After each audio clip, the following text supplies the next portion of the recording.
9 दिन पहले शादी हुई विधवा दुल्हन का श्राप अतीक को खा गया। जिसका उजाड़ा था सुहाग, उसने दिया था श्राप। एक हत्या न करता अतीक तो आज सियासत का होता बड़ा नाम। उस महिला से पंगा लेकर खुद की कब्र खोद डाली।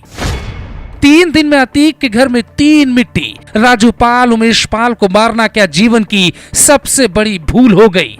हमेशा कहा जाता है इतिहास खुद को दोहराता है, कर्मों का फल इसी धरती पर मिलता है। आप जैसा करेंगे वैसा ही भरेंगे, और ठीक वैसा ही अतीक के साथ हुआ। आपको भरोसा नहीं है तो ये हमारी रिपोर्ट पूरी देख लीजिए। करीब 25 साल पहले एक महिला जिसका अतीक से कुछ लेना देना नहीं था, अतीक ने गलती से ही उससे पंगा ले लिया। साल 2004 में लोकसभा का चुनाव अतीक ने जीत लिया तो प्रयागराज पश्चिम की सीट खाली हो गई। 2005 में उपचुनाव हुए और अतीक का भाई अशरफ मैदान में आया।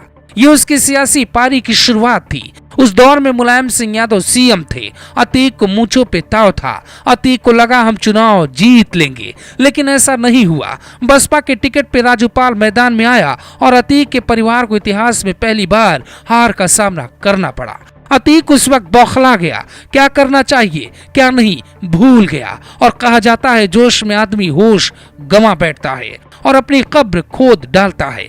9 दिन पहले जिस पूजा पाल की शादी राजू पाल से हुई थी, उसकी हत्या अतीक ने अशरफ से करवाई। खुद उसको लीड किया। राजू पाल की हत्या को ऐसे अंजाम दिया गया था कि अतीक की तस्वीरें कुछ भी नहीं है। प्रयागराज की सड़कों पे घंटों फायरिंग की गई। उपचुनाव में अशरफ की हार से अतीक अहमद के खेमे में खलबली मची, लेकिन धीरे धीरे मामला शांत हो चुका था। विधायक बन जाने के महज कुछ दिनों बाद ही राजू पाल की शादी पूजा पाल के साथ हो गई। मगर राजू पाल के विधायक बनने और शादी की खुशी ज्यादा दिन कायम नहीं रही। पूजा के हाथों की मेहंदी अभी पूरी तरह से उतरी भी नहीं थी कि 25 जनवरी साल 2005 को पहली बार विधायक बने राजू पाल की दिन दहाड़े गोली मारकर हत्या कर दी गई। उसे कई किलोमीटर तक दौड़ाया गया था। उन तस्वीरों को जिन्होंने देखा होगा उन्हें अंदाजा होगा अतीक का आतंक कैसा था। यहाँ तक कि मरने के बाद भी अस्पताल में जाकर हमलावरों ने राजू पाल पे गोलियां बरसाई थी। उसी दिन पूजा पाल की एंट्री अतीक अहमद की जिंदगी में हो गई। उस वक्त मुलायम सिंह यादव की सरकार का जंगल राज मीडिया ने खूब दिखाया। मायावती ने घटना को हवा दी और पूजा पाल का एक श्राप अतीक को इतना भारी पड़ेगा उसके परिवार को अंदाजा तक नहीं था।